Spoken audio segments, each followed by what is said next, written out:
كتبنا بالدم الغالي بيانا نخبر من نحب بما دهانا. هاتف الشبل هاتف الشبل هاتف الشبل سأحيا سرمديا وأمام الظلم وأمام الظلم وأمام الظلم إعصارا عتيا. هاتف الشبل هاتف الشبل هاتف الشبل سأحيا سرمديا وأمام الظلم وأمام الظلم. Salam alaikum. Donc on a quelques petites questions, j'ai essayé de regrouper par ordre d'importance. Donc tout ce qui est questions hors sujet, Inch'Allah, on va débattre dans un autre moment. Donc la personne ici demande une personne qui ne pratique pas la prière pendant le Ramadan. Est-ce que son mois est terminé, ça arrête de prier, donc en fait elle jeûne, elle ne prie pas. Pendant le Ramadan, Voilà, pas toute l'année. il ne prie jamais. Il prie jamais, il fait que le jeûne. Il fait que le jeûne. La personne ici, quelqu'un qui ne prie pas, mais il jeûne. Est-ce qu'elle a quelque chose? Oui. Et il a son jeûne. Chaque adoration, il est séparé de l'autre adoration. Chaque adoration, il est séparé. Tu as fait le jeûne, tu es récompensé par le jeûne. Tu as fait la prière, tu es récompensé. N'abîme pas l'un et l'autre. On ne dit pas comme certains, ils disent, ah, tu ne pries pas, tu peux aller jeûner. Tu peux aller manger. Va manger. Tu ne pries pas, va manger. Comment va manger? Et alors, le jour de jugement, il sera questionné sur quoi? Deux. Prière et jeûne. Non. Je serai questionné pour la prière. Pourquoi rajouter encore le jeûne? Simplement, ici, il nous reste un problème avec cette prière. Car la prière, il y a deux fatwas des ulama. Une grande divergence, vous la connaissez. Certains ulama disent, celui qui ne prie pas, c'est un mécréant. Tu peux jeûner autant que tu veux. Jean-Pierre, c'est jeûne demain, ça va? Ça marche pas. La même chose, celui qui ne prie pas, ils te disent kafir, yakhruj min al-millah. Celui qui ne prie pas, il n'est pas musulman. Il doit recommencer à dire l'attestation de nouveau. Et après, aller jeûner. Ça, c'est la première fatwa. Si on prend de cette fatwa-là, ça ne lui servait à rien son ramadan. Par contre, si on prend l'autre fatwa qu'ils te disent non, celui qui ne prie pas par fainéantisme mais croit à la prière, il reste musulman. Alors il a son jeûne. Simplement le jour du jugement, ça va le servir à quoi ce jeûne? Il sera récompensé, d'accord. Mais Allah Azza wa Jal, le prophète sallallahu alayhi wa sallam, il dit أول ما يسأل عنه العبد يوم القيامة الصلاة.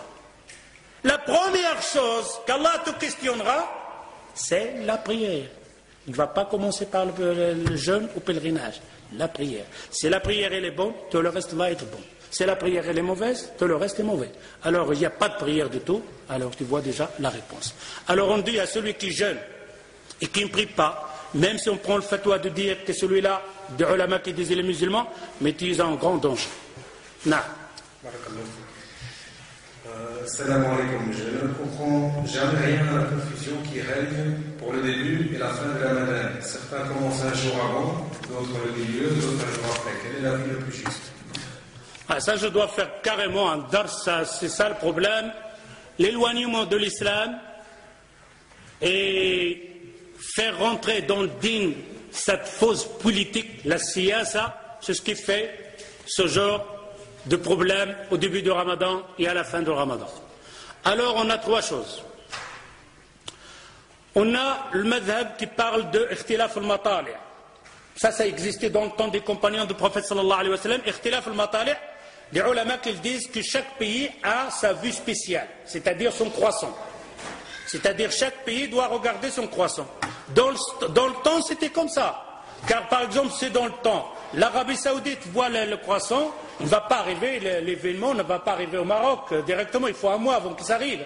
La caravane, c'est un mois, 2 mois qu'ils arrivent. Ça, c'était valable dans le temps. Mais est-ce que c'est valable maintenant? Non. Le prophète sallallahu alayhi wa sallam, quand il dit celui qui voit le croissant peut vous jeûner. Mais ça, c'est une divergence entre les ulama. Ils disent que chaque pays a son croissant. Sauf si les pays sont proches, mais on n'a pas compris comment ils sont proches, parce que ces proches-là, ils t'approchent à l'autre. Ça, la majorité des ulama, ils disent non. Un croissant, c'est un croissant pour toute la communauté musulmane.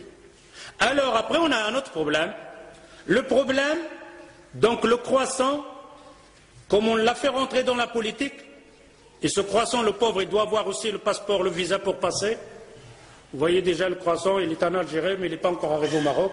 Il doit avoir son passage, ou dans un autre pays. Donc l'Égypte est là, le croissant, mais qu'il n'est pas encore arrivé à l'Arabie Saoudite. C'est de la politique.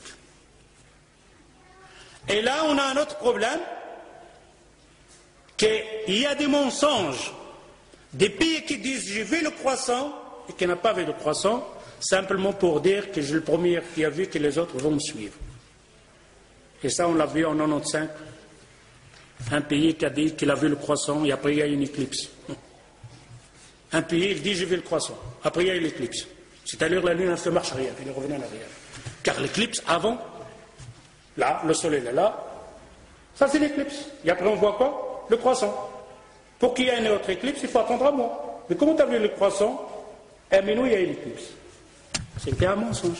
En 92, en 95. Alors à ce moment-là, les ulama ils disent on fait avec le calcul. Et là, il y a encore une autre urgence. Des ulama qui disent non, le calcul c'est une bid'a. Et des autres ulama ils te disent non. Et alors il y a deux calculs. Il y a un calcul qui est concret, et il y a un calcul qui n'est pas concret. Le calcul qui est concret, c'est la naissance du croissant. Ça, c'est infaillible. Si tu dis que le croissant naîtra à 5 heures, 2 minutes et 3 secondes, c'est exact. C'est comme l'éclipse. Ils peuvent te dire maintenant, d'ici 10 ans, qu'il y aura l'éclipse à telle heure, à telle minute, à telle seconde. Est-ce que ça a failli un jour? Jamais. Les journalistes, ils sont là. Ça, il n'est pas faillable. C'est pour ça que Ibn Taymiyyah, dans le temps 25, il dit ça, c'est un calcul juste, qat'i. C'est la naissance de croissant. Alors, c'est quel calcul qui n'est pas juste de dire je peux le voir ou ne pas le voir? Le croissant, il est né, alors les autres, ils te disent il faut attendre 8 heures pour le voir, l'autre c'est 12, l'autre, etc., c'est autant de... Là, il y a une divergence. Alors, certains ulama, ils disent on fait le calcul, c'est jamais les gens de l'astrologie, pas de l'astrologie, de l'astronomie, pas l'astrologie. Mais nous, on est plus dans l'astronomie. Comment on appelle ça? Manger là. Hein? Gastronomie. C'est nous autres, on est occupés avec la gastronomie avant qu'on arrive à l'astronomie. Alors, dans l'astronomie, qu'est-ce qu'on a?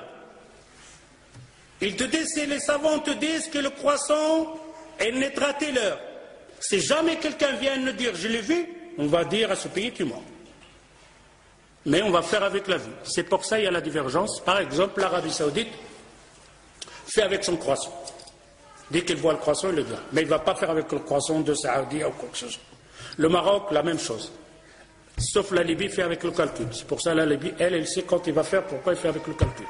Et ce calcul, ce n'est pas une bid'a de dire la naissance de croissant, il y a certaines. Ahmed Shakir, il a dit avec ça, on va faire avec le calcul. La divergence entre les ulama ici maintenant, c'est certains ulama disent chaque pays a son croissant, et certains ulama ils disent le premier pays qu'il a vu le croissant, on fait avec. Alors c'est ça que nous autres, l'Europe, on a le problème. L'Arabie Saoudite a dit j'ai vu le croissant. Ici, dans les ulama qui ici disent non, le croissant que l'Arabie Saoudite a vu, c'est pas possible. Pourquoi? Parce que les savants de l'astronomie, ils disent impossible. Et voilà la séparation. Et comme en Belgique on a deux têtes, on a le Markaz islami et on a le Conseil supérieur des musulmans. Ces deux têtes avant de les ramasser, et on aura toujours ces problèmes. Alors, nous autres ici, on ne peut rien y faire.